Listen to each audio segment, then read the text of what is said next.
El viejo orden mundial se desmoronó. Occidente se ha rendido.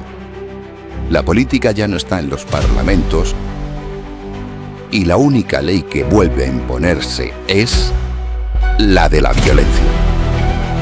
El siglo XXI no será de los moderados ni de los neutrales. Será de los que impongan su voluntad sin pedir permiso.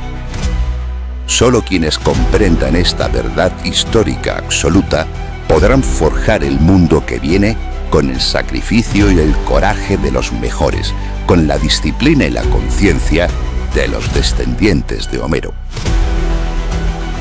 Occidente solo podrá renacer desde la férrea voluntad de seguir viviendo. Y sobre sus ruinas se levantará un nuevo orden heroico e invencible, ordenado desde el sentido militar y jerárquico. Somos los dueños de nuestro destino. Somos los hijos del Dios que habita la espada. El fin de Occidente. 5 claves del combate geopolítico mundial. De Francisco José Fernández Cruz Sequera. A la venta en Amazon.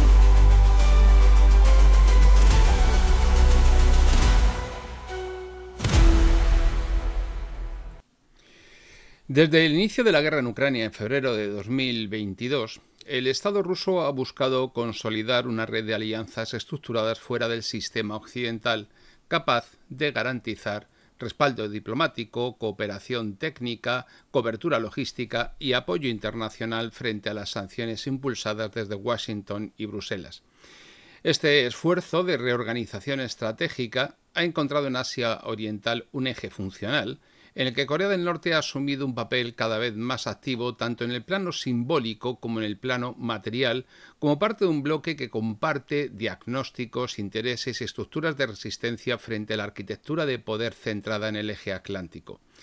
Las relaciones entre Rusia y Corea del Norte, formalmente retomadas con intensidad a partir de 2019, han experimentado una aceleración desde el inicio del conflicto armado, no solo por afinidad diplomática, sino por coincidencia operativa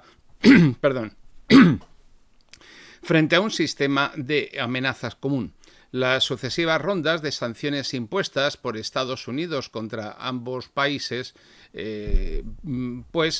han llevado a la coordinación de Estados Unidos con coordinación de tipo militar con Japón, Corea del Sur y la OTAN en el Pacífico y la exclusión sistemática de Corea del Norte de todos los foros multilaterales, pues han creado las condiciones para una alianza que va más allá de la retórica y del tratado que se estructura en términos doctrinales y que ha dado lugar a una convergencia que se ha formalizado a través del Tratado de Asociación Integral firmado entre Moscú y Corea del Norte, cuya aplicación se ha traducido en ejercicios conjuntos de tipo militar, asistencia técnica, intercambio de información estratégica y respaldo mutuo en foros internacionales. La segunda ronda de diálogo estratégico entre los ministros de Asuntos Exteriores de ambos países, celebrada en Pyongyang hace apenas 24-48 horas, se enmarca dentro de esa evolución. La visita de Sergei Lavrov a la capital norcoreana incluyó reuniones bilaterales a puerta cerrada, declaraciones formales de alineamiento y el anuncio explícito por parte del canciller ruso de la participación de personal norcoreano en operaciones militares en la zona de Kursk. Esta afirmación, no desmentida por ninguna fuente oficial y confirmada posteriormente en la comunicación institucional de Corea del Norte, representa un punto de inflexión en la alianza. La cooperación ya no es un simple respaldo diplomático, sino que se convierte en la convergencia efectiva en el terreno estratégico militar. En este mismo marco, Kim Jong-un ha emitido un mensaje público recogido por la agencia oficial norcoreana KCNA, en el que ha expresado su respaldo incondicional a todas las decisiones adoptadas por el líder ruso para resolver de forma fundamental y exclusiva la situación en Ucrania. En sus palabras, manifestó su total confianza en que el ejército y el pueblo ruso lograrán la victoria bajo el liderazgo de Vladimir Putin, a quien definió como un conductor destacado de una causa sagrada orientada a la defensa de la dignidad y los intereses vitales de la Gran Rusia.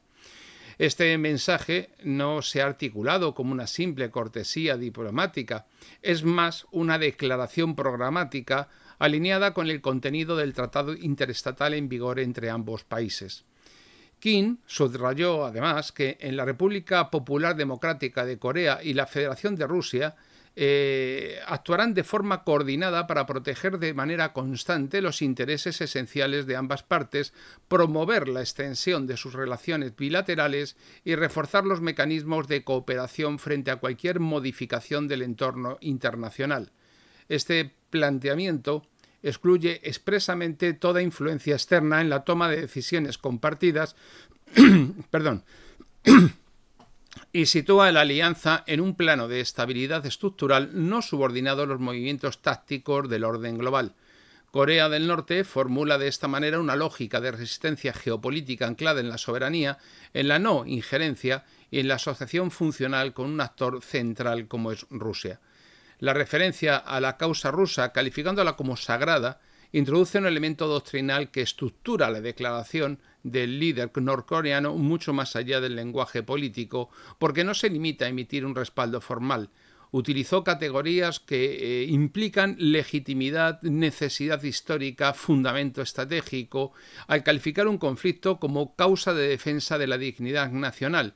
De esta manera, integró la guerra de Ucrania dentro de un proceso más amplio de confrontación con las potencias occidentales, en el que Rusia no actúa como una potencia invasora, sino como el sujeto de restauración geopolítica frente al cerco acumulado desde 1991.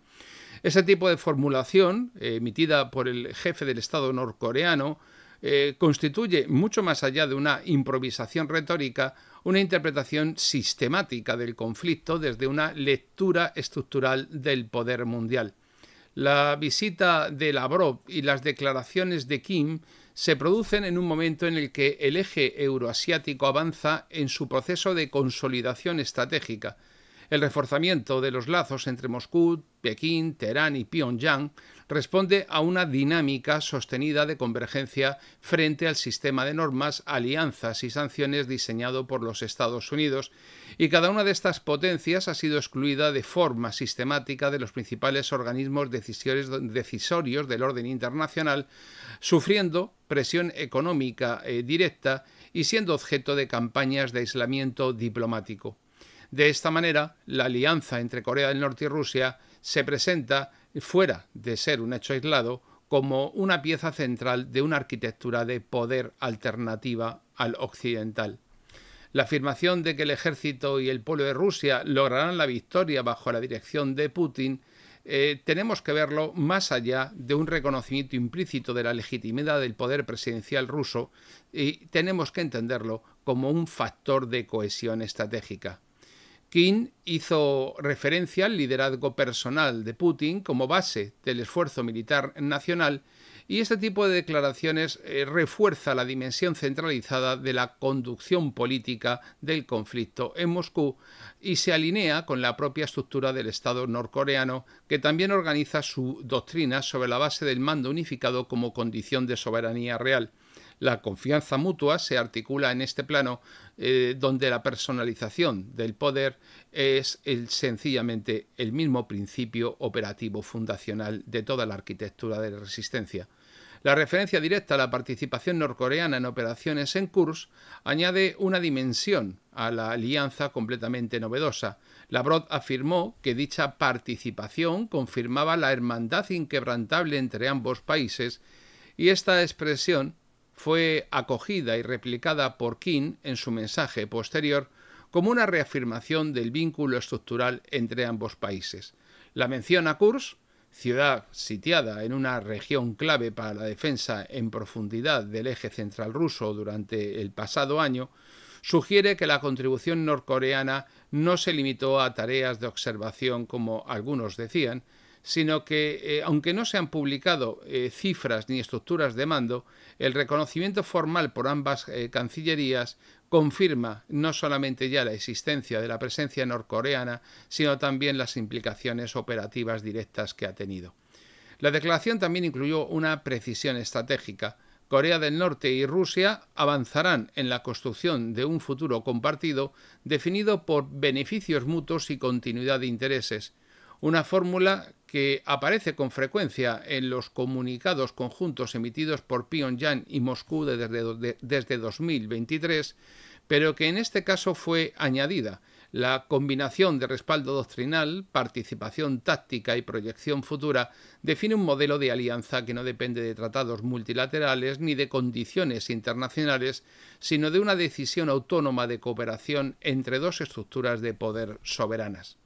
La exclusión de toda referencia a las Naciones Unidas, a mecanismos de mediación o a fórmulas diplomáticas impuestas desde el exterior muestra con claridad que este tipo de alineamiento no busca un reconocimiento externo ni depende de la validación institucional ajena a los dos actores implicados.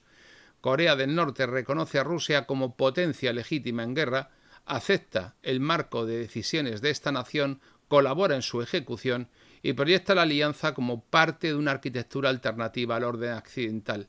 Esta orientación se articula con el discurso reciente del Kremlin, que ha insistido en la necesidad de construir un orden multipolar basado en el equilibrio entre polos soberanos y no en la homogeneización normativa impulsada desde Occidente.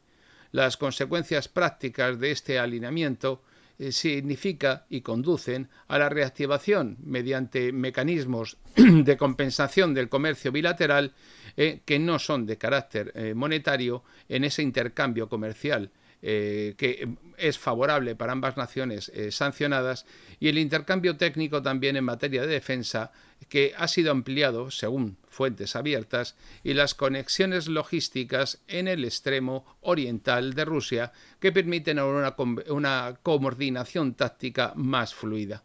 La cooperación en foros alternativos como los organismos financieros no occidentales también se ha intensificado, permitiendo a Pyongyang sortear parcialmente los efectos de las sanciones mediante triangulación de insumos y apoyo en infraestructura. El mensaje de Kim, emitido en plena guerra abierta en el espacio europeo, debe entenderse como parte de un proceso acumulado de reorganización de alianzas. Corea del Norte actúa desde una posición de soberanía reforzada, sin dependencia de estructuras exteriores y con una lógica de confrontación directa frente al dispositivo atlantista. Rusia recibe de esta alianza, además de respaldo político, una cobertura internacional importante desde un flanco donde Estados Unidos concentra bases, alianzas y amenazas. La configuración de un eje euroasiático en su versión nororiental se inscribe dentro de la reorganización general del mapa de poder global, en el que la guerra de Ucrania actúa como catalizador y acelerador de dos bloques radicalmente incompatibles.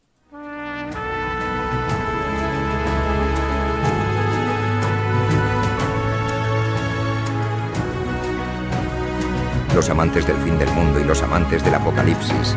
El movimiento cristiano sionista volumen 1 y volumen 2. A la venta en Amazon.